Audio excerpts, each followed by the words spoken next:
Hello everybody! If you want to read all the stories in full, please go to www.steveuk.blog.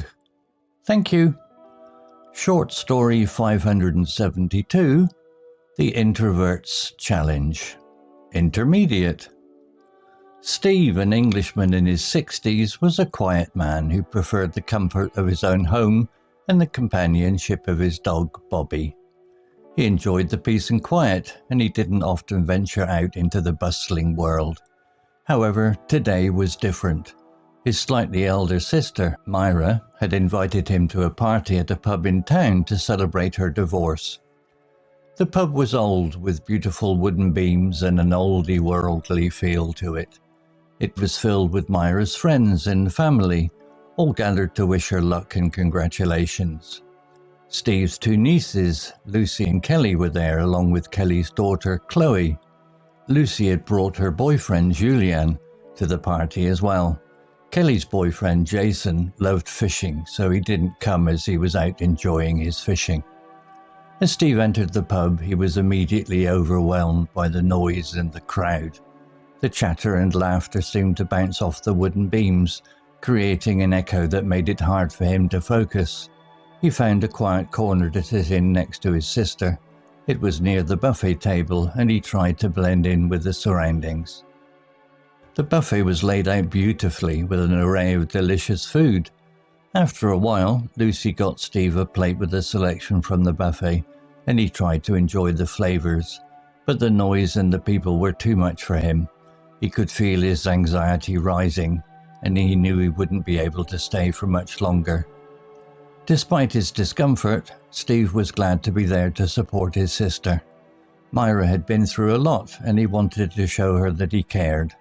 He forced a smile and tried to engage in conversation with some of the guests, but it was difficult. The noise was too loud, and he couldn't hear what they were saying. After about 2 hours, Steve knew he had reached his limit. He said to Myra his congratulations for her new beginning. He said goodbye to the family and the couple of people he knew, then he made his way to the door, relieved to be leaving the noisy pub behind. As he stepped out into the cool night air, Steve took a deep breath and felt the tension in his body begin to ease. He was glad he had gone to support his sister, but he was even happier to be heading home to his dog Bobby and the peace and quiet he craved. Vocabulary notes. Venture, verb, meaning to go somewhere or do something that may be dangerous or unpleasant. Example, he didn't often venture out into the bustling world. Similar words, explore, go, journey. Bustling, adjective, meaning full of busy activity. Example, he didn't often venture out into the bustling world. Similar words, busy, lively, crowded. Oldy-worldly, adjective, meaning old-fashioned and charming. Example, the pub was old with beautiful wooden beams and an oldy-worldly feel to it. Similar words, traditional, quaint, nostalgic. Gathered, verb, meaning come together, assemble or accumulate. Example, it was filled with Myra's friends and family, all gathered to wish her luck and congratulations. Similar words, assembled, met, congregated. Overwhelmed, adjective, meaning feel a strong emotional effect that is difficult to deal with. Example, as Steve entered the pub, he was immediately overwhelmed by the noise and the crowd. Similar words, overpowered, swamped, flooded. Echo, noun, meaning a sound that is reflected off a surface and heard again. Example, the chatter and laughter seemed to bounce off the wooden beams, creating an echo that made it hard for him to focus. Similar words, reverberation, resonance, reflection. Blend in, phrasal verb, meaning to look or seem the same as surrounding people or things and therefore not be easily noticeable. Example, he tried to blend in with the surroundings. Similar words: fit in, merge, integrate. Buffet, noun, meaning a meal consisting of several dishes from which guests serve themselves. Example: the buffet was laid out beautifully with an array of delicious food. Similar words: smorgasbord, spread, feast. Anxiety, noun, meaning a feeling of worry, nervousness, or unease about something with an uncertain outcome. Example: he could feel his anxiety rising and he knew he wouldn't be able to stay for much longer. Similar words: nervousness, worry, apprehension. Engage, verb, meaning participate or become involved in. Example: he forced a smile and tried to engage in conversation with some of the guests, but it was difficult. Similar words: involve, participate, interact. Relieved, adjective, meaning feeling happy that something unpleasant or worrying has been stopped, avoided, or has not happened. Example: he made his way to the door, relieved to be leaving the noisy pub behind. Similar words: comforted, eased, reassured. Tension, noun, meaning the state of being stretched tight or mental strain. Example: he felt the tension in his body begin to ease.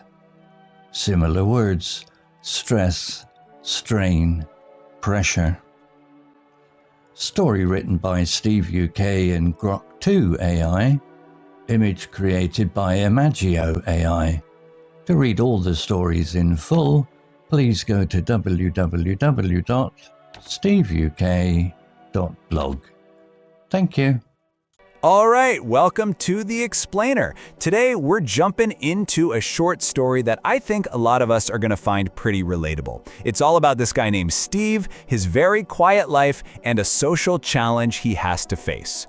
We're going to follow his journey and really unpack the vocabulary that makes his experience feel so real. Okay, let's dive right in. So, first things first, let's meet our main character, Steve. The story tells us right away that he's a quiet guy.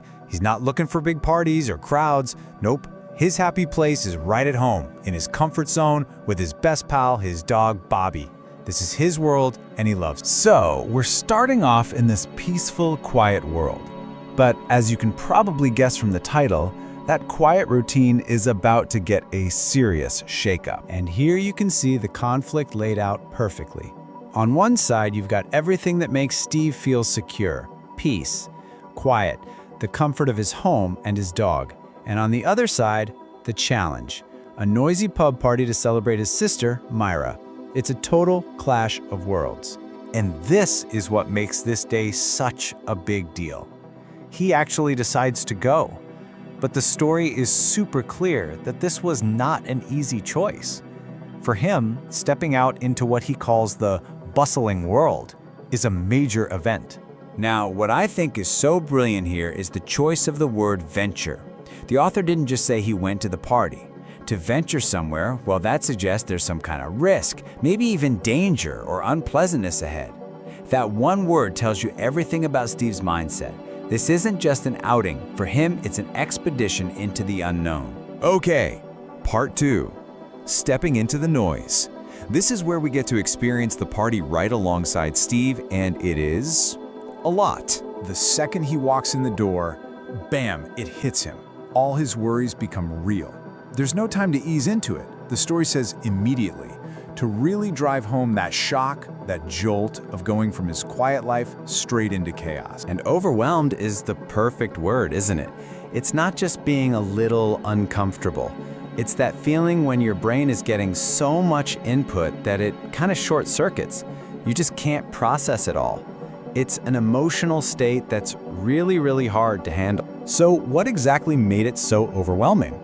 Well, the story gives us these amazing sensory details. It wasn't just background noise, it was specific. The chatter and laughter were literally bouncing off the wooden beams, creating this confusing echo. In a space like that, trying to focus on anything would be almost impossible. So what's his first move? His instinct isn't to join in, it's to escape. He spots a quiet corner, like a little island in a sea of noise, and he goes for the classic introvert survival tactic. Try to become wallpaper.